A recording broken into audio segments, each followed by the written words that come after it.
Good morning friends. இந்த audio ஒரு உண்மையான கதை தான். ஒரு ஐடியில் ஜாப் பண்ணக்கூடிய அருண் அப்படின்ற ஒரு சென்னையில் இருக்க ஒரு பர்சன். அவர் ஒரு மிடில் கிளாஸ் பையன்தான், ஆனால் ஐடியில் ஜாப் பண்ணுறாரு. மந்த்லி சேல்ரி அவருக்கு நல்லா தான் வந்துக்கிட்டு இருந்துச்சு. ஃபினான்ஷியல் ஃப்ரீடம் அப்படின்ற ஒரு கனவு அவரை மார்க்கெட்டுக்கிட்ட கொண்டு போய் லாஸும் பண்ணிட்டார். ஃபினான்ஷியல் ஃப்ரீடம் அப்படின்னு சொல்லி அவர்கிட்ட இருந்த காசையெல்லாம் இந்த ஆப்ஷன் பையிங்கில் தொலைச்சிட்டார். இவர் எப்படி தொலைச்சார் அப்படின்றத பற்றி தான் நம்ம இந்த ஆடியோவில் பார்க்க போகிறோம். யூடியூப்பில் ஆப்ஷன் ட்ரேடிங்கை பற்றி வீடியோ பார்த்துருக்காரு. ஒரு நாளில் 5000 வந்து 50,000 மாறும், அது அவரோட வாழ்க்கையை மாற்றிடும் அப்படின்ற மாதிரியெல்லாம் அவருக்கு தோணியிருக்கு. ஏன்னா யூடியூப்பில், இன்ஸ்டாகிராமில், வாட்ஸ்அப்பில் இந்த மாதிரி மெசேஜஸ் தானே அதிகமாக இருக்குது. 5000 போட்டு 50,000 பிடிக்கிறது, இது நமக்கு மார்க்கெட்டில் இருக்க நமக்கு தெரியும். 5000 போட்டு 1000 ரூபாவே பிடிக்க முடியாது, இதில் எங்கே 50,000 பிடிக்க முடியும்? மார்க்கெட்டில் இருக்க நமக்கு தெரியும். இந்த மாதிரி புதுசாக மார்க்கெட்டுக்குள்ளே வரவங்க இந்த மாதிரி ஒரு விளம்பரங்களை பார்த்துட்டு அதை அப்படியே 100க்கு 100 நம்புறது.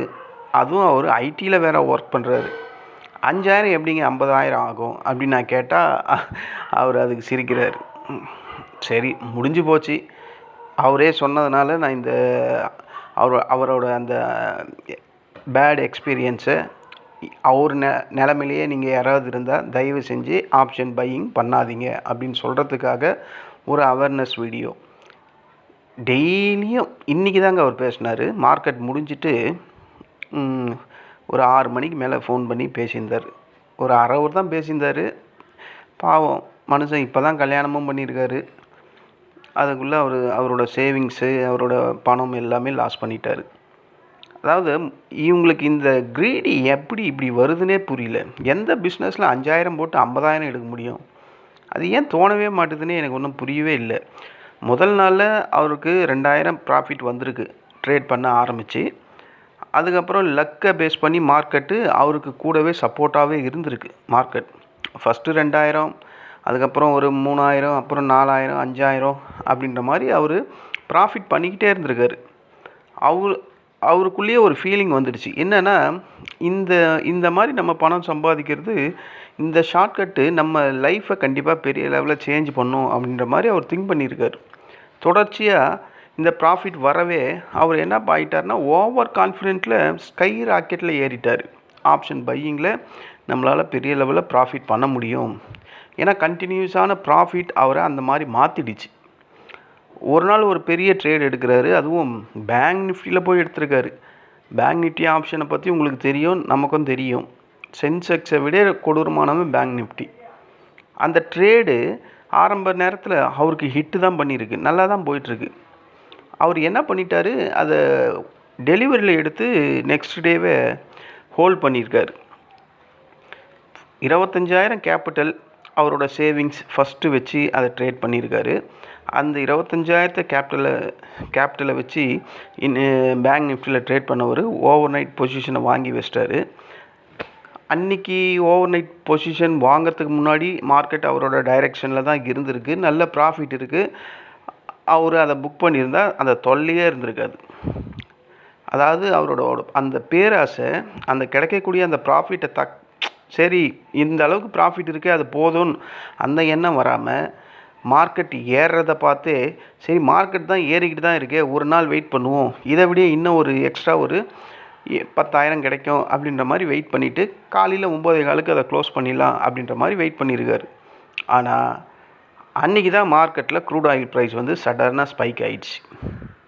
அவர் கால் சைடில் இருந்த அந்த ப்ராஃபிட்டும் போய் அவர்கிட்ட இருந்த அந்த 25,000ம் டோட்டலாக லாஸ். சடனாக ஒரு ரிவர்சல், மார்க்கெட் பெரிய டவுன்.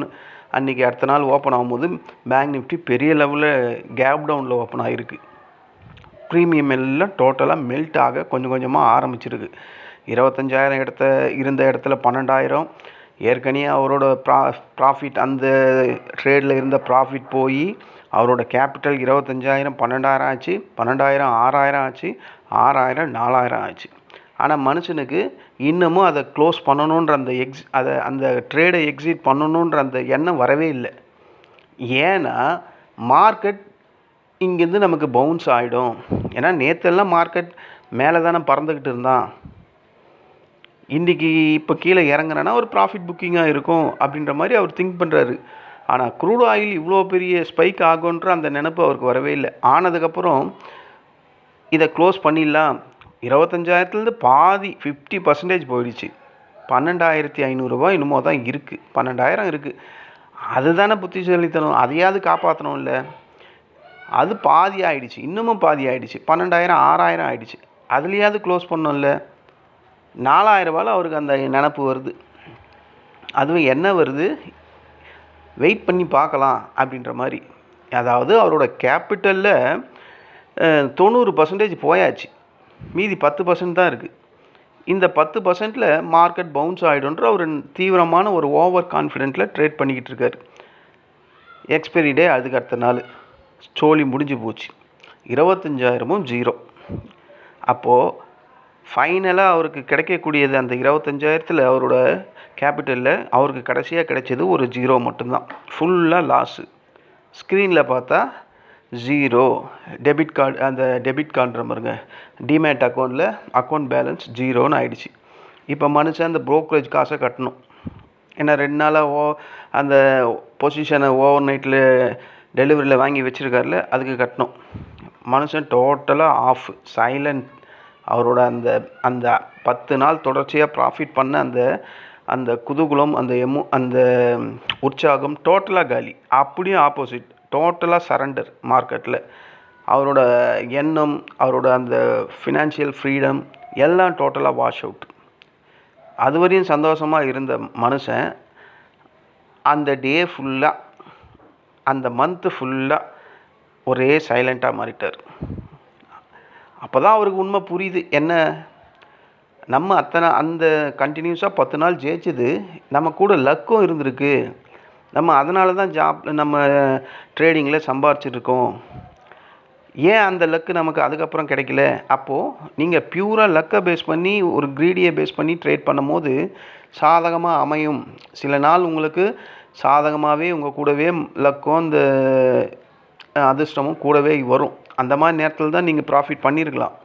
ஆனால் கண்டினியூஸாக ப்ராஃபிட் பண்ணணுன்னா ஸ்ட்ராட்டஜி வேணும், பொறுமை வேணும், ரிஸ்க் மேனேஜ்மெண்ட் வேணும். இப்போ இவர் பண்ணதில் என்ன ரிஸ்க் மேனேஜ்மெண்ட் இருக்குது, என்ன ஸ்ட்ராட்டஜி இருந்தது, என்ன பொறுமைத்தனம் இருந்தது? பொறுமை இருந்திருக்கு. லாஸு கேபிட்டலே முழுக போது அப்பவும் பொறுமையாக தான் இருந்திருக்காரு. இந்த பொறுமை ப்ராஃபிட் வர்றதுக்காக தான் நம்ம எல்லோரும் வெயிட் பண்ணோம். ஒரு பொருள் நம்மக்கிட்ட ஒரு பாக்கெட்டில் ஒரு 500 ரூபா இருக்குது, 500 ரூபாவும் தொலைஞ்சி போச்சு, இல்லை செலவு பண்ணுறோம், ஒரு 200 ரூபா தான் செலவு பண்ணோன்னு நம்ம நினைக்கிறோம். ஆனால் 490 ரூபா வரையும் செலவு பண்ணிட்டோம். அந்த 10 ரூபா என்ன பண்ண முடியும்? இவர் அந்த டைப்பில் தான் இந்த 25,000 அந்த ஃபஸ்ட்டு டே அவரோட அந்த கேபிட்டலில் விட்டுருக்காரு. இது மாதிரி பல 25,000 விட்டுருக்காராம். மாதம் சம்பளம் வாங்கிறது, அந்த சம்பளத்தை ட்ரேடிங்கில் போடுறது, ஆப்ஷன் பையிங்கில் போடுறது, அதுவும் பேங்க் நிஃப்டிலேயே போடுறது. அவருக்குள்ள ஒரு எண்ணம் எப்படி வந்துடுச்சுன்னா, நம்ம 10 நாள் ஜெயிச்சோமே, இந்த ஒரு வாரம் தானே தோற்றுட்டோம், கேபிட்டலே போயிடுச்சு, சரி அடுத்த மாதம் சம்பளம் வாங்கினோன்னே அதை போட்டுட்டு நம்ம அந்த பழைய மாதிரியே ட்ரை பண்ணலாம், அந்த 10 நாள் எப்படி ப்ராஃபிட் வந்ததோ அது மாதிரியே ட்ரை பண்ணலாம், நைட்லலாம் பொசிஷனை ஹோல்ட் பண்ண வேணாம், டெய்லியும் 3:30க்குள்ளேயே நம்ம மார்க்கெட்டில் இன்ட்ராடே மாதிரி பண்ணி க்ளோஸ் பண்ணிக்கலாம் அப்படின்னு வந்திருக்காரு. ஸோ இன்னமும் அவர் ஸ்ட்ராட்டஜி என்ன, மார்க்கெட் எப்படி ட்ரேட் ஆகுது அப்படின்றத அவர் கற்றுக்கவே இல்லை. அவரோட ஏம் என்னவாக இருக்குன்னா, மறுபடியும் நம்ம எப்படி ட்ரேட் பண்ணலாம், இந்த ட்ரேடிங்க்கான அந்த டிசிப்ளின் என்ன, ரிஸ்க் மேனேஜ்மெண்ட் என்ன, எப்படி மார்க்கெட்டில் சர்வே பண்ணணும், அதை அவர் கற்றுக்கவே இல்லை, கடைசி வரையும் கற்றுக்கல. ஸோ ஒவ்வொரு மாதமும் 6 மாதம் இது மாதிரி கண்டினியூஸாக 25,000 6 25 என்னங்க ஆச்சு, 1,50,000 லட்ச ரூபா காலி. 1,50,000 லட்ச ரூபா ஒவ்வொரு மாதமும் வர சம்பளத்தை தூக்கி இதில் போட்டால் இப்போ தான் கல்யாணமும் ஆயிருக்குன்றாரு. அவர் எப்படி வாழ்க்கையை ஃபேஸ் பண்ணுவார்? ஏகப்பட்ட பிரச்சனை அவர் சொல்கிறது, அதெல்லாம் நான் சொல்ல விரும்பலை. அவர் லாஸ் பண்ணதை மட்டும்தான் நான் சொல்கிறேன். அவரோட கஷ்டத்தை சொன்னால் ரொம்ப பேர் ரொம்ப ஃபியராக ஆகிடுவீங்க. ஐயோ இந்த ஆப்ஷன் ட்ரேடிங்கே வேணாம், நான் விட்டு ஓடிடுறேன்ற மாதிரியெல்லாம் போயிடுவீங்க, ஆப்ஷன்ஸ் புதுசாக வரவங்க. ஸோ உங்களுக்கு ட்ரேடிங் பண்ணணும் அப்படின்ற மாதிரி மிகப்பெரிய கோல் இருக்கும்போது அதில் இருக்கக்கூடிய அந்த ரூல்ஸ் அண்ட் ரெகுலேஷனை ஏன் பார்க்கவே மாட்றீங்க? ஏன் அதை கற்றுக்கணும்னு நினைப்பே வர மாட்டுது? எடுத்தவொடனேயுமே ப்ராஃபிட் தானா? அந்த மாதிரி எடுத்தவொடனேயும் ப்ராஃபிட் வரக்கூடிய இடமா இது? ஒரு ஆப்ஷன் பையராவது நான் லாஸ்ட்லேருந்து ப்ராஃபிட்க்கு வந்துட்டேன் சொல்லுவதில் 100ல் ஒரு 10-15 பேர் இருப்பாங்க.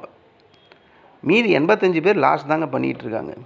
இதெல்லாம் தெரியாமல் கேண்டில் ஸ்டிக்ஸ் ஏறுது இறங்குது இதை வச்சு நீங்கள் ட்ரேட் பண்ணி அருமையான லைஃபு, சந்தோஷமாக போயிட்டு இருந்த லைஃபு, 5 நாள் ப்ராஃபிட் வருதேன்னு ஆசைப்பட்டு இருக்கிற பணம் வரக்கூடிய வருவாய் அனைத்தையும் இந்த ஆப்ஷன் பையிங்கில் லாஸ் பண்ணிட்டீங்கன்னா 6 மாதம் லாஸ் பண்ணதுக்கப்புறம் உங்கள் லைஃபே போயிடுச்சு இங்கே. அப்போது அவருக்கு என்ன அந்த இடத்துல புரியுதுன்னா, மார்க்கெட் என்ன தோக்கடிக்கலை. எப்போது எல்லாம் இழந்ததுக்கப்புறம் மார்க்கெட் என்ன தோக்கடிக்கலை. என்னுடைய பேராசை தான் என்னுடைய ரிஸ்க் மேனேஜ்மெண்ட் இல்லாதது தான் அப்படின்ற இந்த க்ரீடி தான் என்னை வந்து மார்க்கெட்லேருந்து வெளியே தள்ளிடுச்சு அப்படின்றத அவர் உணர்றாரு.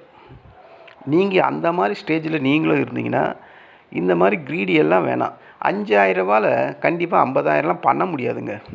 நான் ஒரு எக்ஸ்பீரியன்ஸ் ட்ரேடர், நான் ஒரு ஆப்ஷன் பையர், நான் 11.5 வருஷத்துக்கு மேலே இதை தான் பண்ணிக்கிட்டு இருக்கேன். ஒரு 5000 ரூபாயில் அதுக்கான ஒரு 800 ரூபா 600 ரூபா கிடைச்சாவே பெரிய அமௌண்ட்டு ட்ரேடிங்கில். உங்கள் லக்கு இருந்தால் அது ஒரு 1000 ரூபா கிடச்சா, 1200 ரூபா கிடச்சா, 2000 ரூபா கிடச்சா மிகப்பெரிய அமௌண்ட்டுங்க. இதெல்லாம் எப்படி 50,000 வரும்? எந்த கான்செப்டில் 50,000 வரும்? எனக்கு புரியவே இல்லையே. இன்ஸ்டாகிராமில், ட்விட்டரில், யூடியூப்பில் அந்த மாதிரி நான் கூட எவ்வளோ பார்த்துருக்கேன். அதெல்லாம் உங்களை பார்க்க வைக்கிறதுக்காக தான் நீங்கள் இந்த வீடியோ வந்து பார்ப்பீங்க. அதில் அட்ராக்ஷன் ஆகி அந்த வீடியோவை ஓப்பன் பண்ணுவீங்க, அந்த இன்ஸ்டாகிராமை தொட்டு உள்ளே போவீங்க அப்படின்ற ஒரு அட்ராக்ஷனுக்காக தான் உங்களை அந்த மாதிரிலாம் போடுறாங்க. அதை போடுறவங்கள பண்ணிக்க வேண்டியது தானே. 5000 ரூபாயில் 50,000 ஆட் போடுறாங்கல்ல, அவங்களே அப்போ ட்ரேடிங் பண்ணி சம்பாரிச்சிக்க வேண்டியது தானே. ஏன் போடுறாங்க? அதெல்லாம் முடியவே முடியாது. இந்த மாதிரி போட்டால் நீங்கள் உள்ளே வருவீங்க, நீங்கள் பார்த்துட்டு அதை உங்கள் ஆசையை தூண்டிட்டு உங்கள்கிட்டேருந்து ஏதாவது மணியை கோர்ஸ் மூலமா வாங்கிறதுக்காக அந்த மாதிரி ஒரு அட்ராக்ஷன் வேர்டு லைனு எல்லாம் போடுறாங்க. அதை பார்த்துட்டு இந்த மாதிரி படித்தவங்க எல்லாருமே தான் போகிறாங்க. பெரிய பெரிய ஆளுங்க கோர்ஸ் ஒர்க் ஸ்டேஷன் சொல்லி 1 லட்சம் 1.5 லட்சம் 80,000 60,000 வாங்குறாங்க. போகிறது எல்லாம் யார்? கூலி வேலைக்கு செய்கிறவங்களா போகிறாங்க? எல்லாம் படித்தவங்க தான் போகிறான். ஏன் படித்தவனுக்கு தெரியாதா? இங்கே நம்ம போகிறோமே, அவன் என்னத்தை அங்கே சொல்லி கொடுத்துருவான், இதை தானே நம்மளும் பண்ணிக்கிட்டு இருக்கோம். அது ஏன் தோண மாட்டுது? அப்போது அந்த க்ரீடி தானே. ஈஸியாக பணம் எப்படி சம்பாதிக்கலாம் அப்படின்ற மாதிரி தானே நம்ம ஃபோக்கஸ் பண்ணி போகிறோம். ஏன் நம்மளாம் கற்றுக்க மாட்டோம் அப்படின்றது யாருமே திங்க் பண்ணுறதில்ல. ஏன்னா அவங்களோட அந்த ஃபினான்ஷியல் ப்ரெஷர் அந்த மாதிரி இருக்குது. அது அவங்க மேலேயே குறை சொல்ல முடியாது. ஆனால் நான் ஒன்று கேட்குறேன், நீங்கள் எல்லாம் போய் ஒர்க் ஸ்டேஷன் எல்லாம் பண்ணுறீங்க, பண்ணிவிட்டு என்ன தான் அப்படி ப்ராஃபிட் பண்ணிட்டீங்க? ஏன் எந்த ஒரு சோஷியல் மீடியாலேயும் நான் இந்த மாதிரி பண்ணி இவ்வளோ பெரிய ப்ராஃபிட்டில் வந்துட்டேன், கோர்ஸில் கலந்துக்கிட்டு ஒர்க் ஸ்டேஷனில் போய் எனக்கு கோர்ஸ் எல்லாம் சொல்லி கொடுத்தவங்க மூலிமா நான் இவ்வளோ லட்சங்களை சம்பாரிச்சு ஏன் ஒருத்தர் கூட சொல்ல மாட்டுறாங்க சோஷியல் மீடியாவில்? எல்லாம் வந்து மென்டார்ஸ் மட்டும்தான் சோஷியல் மீடியாவில் ஆடாக வருது. ஒரு ரியல் ட்ரேடர் யாருமே அந்த மாதிரி உள்ளே வர மாட்டாங்களே. ஏன்? அப்போ அங்கே அந்த விஷயம் நடக்கவே இல்லைன்னு தான் அர்த்தம். ஓகேங்களா? ஆப்ஷன் பையிங் அப்படின்றது மிகப்பெரிய ஒரு ரிஸ்கி, புரியுதுங்களா? அதில் ஸ்கில் வேணும், பொறுமை வேணும், ஸ்ட்ராட்டஜி வேணும், ரிஸ்க் மேனேஜ்மெண்ட் வேணும். நீங்கள் இதெல்லாம் இருந்தாலும் உங்களை அங்கே போட்டு சாத்துறதுக்கு டைம் டிகேன்னு ஒன்று இருக்குது, தீட்டா எஃபெக்ட்னு ஒன்று இருக்குது. அதை மீறி நீங்கள் ஜெயிக்கணும். அப்போ இவ்வளோ பெரிய ஸ்கில்ஃபுல்லான ஒரு ஒர்க்கை நீங்கள் எடுத்து ஏனோ தானோன்னு ட்ரேட் பண்ணால் கண்டிப்பாக லாஸஸ் வரும். நம்ம ஃப்ரெண்டு அருண் மாதிரி நம்மளும் புலம்ப வேண்டியதாக தான் இருக்கும். நீங்களும் அவர் மாதிரி எதையுமே தெரியாமல் மார்க்கெட்டில் உங்களோட வேல்யூபிள் காசை தொலைச்சிடாதீங்க. அவர் பரவாயில்ல 1.5 லட்ச ரூபா தான் போச்சு, அந்த 1.5 லட்சம் நான் வாயில் சொல்லும் போது பரவாயில்ல 1.5 லட்சம் தானே போச்சுன்னு சொல்கிறேன். ஆனால் அது அவருக்கு மிகப்பெரிய அமௌண்ட்டாக அவர் என்கிட்ட சொன்னார். ஓகேங்களா? என்னத்துக்கு காரணம் அவரே சொல்கிறார், எல்லாமே என் பேராசையால் தான் நான் அதை லாஸ் பண்ணேன். அந்த ஒரு நாளில் நான் அந்த ப்ராஃபிட்டை புக் பண்ணியிருந்தா என்னுடைய கேபிட்டல் போயிருக்காது. அந்த கேபிட்டல் போனதுனால ஒவ்வொரு மாதமும் நான் 25,000 போட்டிருக்க மாட்டேன் அப்படின்னு எல்லாம். அதுக்கப்புறம் அதாவது கையில் இருந்த காசெல்லாம் போனதுக்கப்புறம் அதுக்கப்புறம் அவரே அதுக்கு சொல்யூஷனும் சொல்கிறாரு. அப்போ அதில் என்ன யூஸ் இருக்குது, அதை தான் கேட்குறேன். நீங்களும் அருண் மாதிரி யாராவது இருந்தீங்கன்னா தயவு செஞ்சு உங்களுக்கு தெரியாத ஒரு விஷயத்த ட்ரேடிங், கேண்டில் ஏறும் இறங்கும் இந்த மெத்தடை வச்செல்லாம் ட்ரேட் பண்ணாதீங்க. அதில் 1008 ரிஸ்க் மேனேஜ்மெண்ட் இருக்குது. அதெல்லாம் தரவாக படிங்க. இல்லை எனக்கு படிக்கிறதுலலாம் விருப்பம் இல்லை, எங்கேயாவது கோர்ஸில் தான் சேரணுன்னா கோர்ஸில் நல்ல கோர்ஸு கூட சேருங்க. அதுக்குன்னு 80,000 1,00,000 இதெல்லாம் டூ மச்சுங்க. அதனால் டிசிஷன் நீங்கள் தான் எடுக்கணும். நீங்கள் ஃப்ரெஷர்ஸாக இருந்தால் தயவு செஞ்சு ட்ரேடிங்கே பண்ணாதீங்க, இன்வெஸ்ட்மெண்ட் பண்ணுங்கள். அதுதான் பெஸ்ட்டாக இருக்கும். இன்வெஸ்ட்மெண்ட்டில் ஓரளவுக்கு ப்ராஃபிட் பண்ணதுக்கப்புறம் ஊறுகாய் தொட்டுக்கிற மாதிரி, இந்த தயிர் சாதத்துக்கு ஊறுகாய் தொட்டுக்கிற மாதிரி இன்வெஸ்ட்மெண்ட்டுன்றது தயிர் சாதம், ஊறுகான்றது ட்ரேடிங். எப்போனா ஒரு வாட்டி ஆசை வந்தால் அந்த ஊறுகாவை போய் தொட்டுங்க, அவ்வளோதானே கண்டி. தயிர் சோறை ஊறுகாய் மாதிரி சாப்பிட்றாதீங்க. சாப்பிட்டிங்கன்னா கண்டிப்பாக காரம் எடுத்து வயிறெல்லாம் பிடுங்க ஆரம்பிச்சிடும். அதனால் ட்ரேடிங் மிகப்பெரிய டேஞ்சரஸ் அது ஒரு மார்க்கெட்டிங், ஓகேங்களா. அதில் ஸ்கில் இருக்கவங்க மட்டும்தான் சர்வே பண்ண முடியும். இன்வெஸ்ட்மெண்ட் யார் வேணால் வாங்கி வச்சுட்டு கவர்மெண்ட் இருக்கலாம். ஆனால் ட்ரேடிங்கில் அந்த மாதிரி கிடையாது. தயவு செஞ்சு நீங்கள் ஆப்ஷன்ஸ் பையர்ஸாக இருந்தால் ரொம்ப ரொம்ப கேர்ஃபுல்லாக இருக்கணும். உங்களுக்கு செட்டே ஆகலைன்னா தயவு செஞ்சு வெளியே போயிடுறது என்னை பொறுத்தவரையும் உத்தமம். இது ஒரு ரியல் ஸ்டோரி. அவர் சொன்னார். அவர் மாதிரி அருண் மாதிரி எவ்வளோ பேர் நீங்களும் லாஸ் பண்ணிக்கிட்டே இருந்தால் தயவு செஞ்சு மார்க்கெட்னா என்ன ஏது, அதோட ஃபண்டமெண்டல், அதோட டெக்னிக்கல், அதோட ஸ்ட்ராட்டஜி, அதோட ரிஸ்க் மேனேஜ்மெண்ட், அதோட பேஷன்ஸ், என்ன செட்டப்பு, மார்க்கெட் எப்படி ரன் ஆகுது, நம்ம எங்கே வந்தால் ப்ராஃபிட் பண்ணலாம், எங்கே வந்தால் நமக்கு லாஸ் ஆகும், இதெல்லாம் தெரிஞ்சுக்கிட்டு அதுக்கப்புறம் ட்ரேட் பண்ணுங்கள். அதுதான் பெஸ்ட்டாக இருக்கும். நீங்கள் ட்ரேட் பண்ணும்போது எடுத்தவொடனே ப்ராஃபிட் அப்படின்றது ஒன்றும் வரவே வராது, சத்தியமாக வராது. நான் ஆரம்ப காலகட்டத்தில் 7.5 லட்ச ரூபா விட்டதுக்கப்புறம் தான் எனக்கே தெரிஞ்சுது. ஸோ எல்லாருக்கும் ஒரு ஸ்டேஜில் கண்டிப்பாக அந்த ஞானோதயம் அப்படின்னு ஒன்று வரும். அது வர வரையும் நம்ம லாஸ் பண்ணிக்கிட்டு தான் இருப்போம். அதை நான் சத்தியமாக சொல்லுவேன். 6.5 வருஷம் நானும் லாஸ் பண்ணிக்கிட்டே தான் இருந்தேன் கண்டினியூஸாக. வரும் போவோம். ஆனால் மந்த்லி வைஸ் பார்த்தா லாஸில் இருப்பேன். ஸோ அதுக்கான ஒரு அந்த ஞானோதயம் வரணும்னு சொன்னல, எனக்கு அது கொரோனா டைமில் தான் வந்தது. ஒர்க் ஃப்ரம் ஹோம் அப்படின்னு சொன்னதுனால, நான் அப்போ வீட்டில் ஒர்க் பண்ணுறதுனால, வீட்டில் ஒர்க்குன்னும் போது நான் ஆஃபீஸ் ஒர்க்கே பண்ண மாட்டேன். சதா இதை பற்றியே தான் நோண்டுவேன், பார்த்துக்கிட்டு இருப்பேன். அதுக்கப்புறம் தான் அதில் ஐடியாலாம் கிடைக்க ஆரம்பிச்சிது. அதுக்கப்புறம் தான் என்னுடைய லாஸஸ் எல்லாம் நான் ரெக்கவரி பண்ண ஆரம்பித்தேன், ஓகேங்களா. அது மாதிரி உங்களுக்கு கண்டிப்பாக கிடைக்கும்.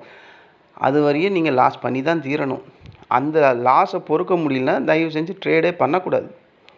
உங்களுக்கு இளகிய மனசாக இருக்குது, ரொம்ப சாஃப்டான பர்சன், ரொம்ப சென்டிமெண்ட்டான பர்சன் அப்படின்னா நீங்கள் தயவு செஞ்சு ட்ரேடிங் பண்ணாமல் இருக்கிறது ரொம்ப நல்லது ஃப்ரெண்ட்ஸ், ஓகேங்களா. இது அவர் சொன்னதுனால அவ்வளோத்தையும் அப்படியே அவர் சொன்ன மாதிரியே சொல்லிட்டேன். இந்த ரியல் ஸ்டோரி உங்களுக்கு பிடிச்சிருந்தா நீங்கள் அதே மாதிரி ஒரு மைண்ட் செட்டில் இருந்தால் தயவு செஞ்சு ட்ரேடிங் பண்ணாதீங்க. நன்றி, வணக்கம்.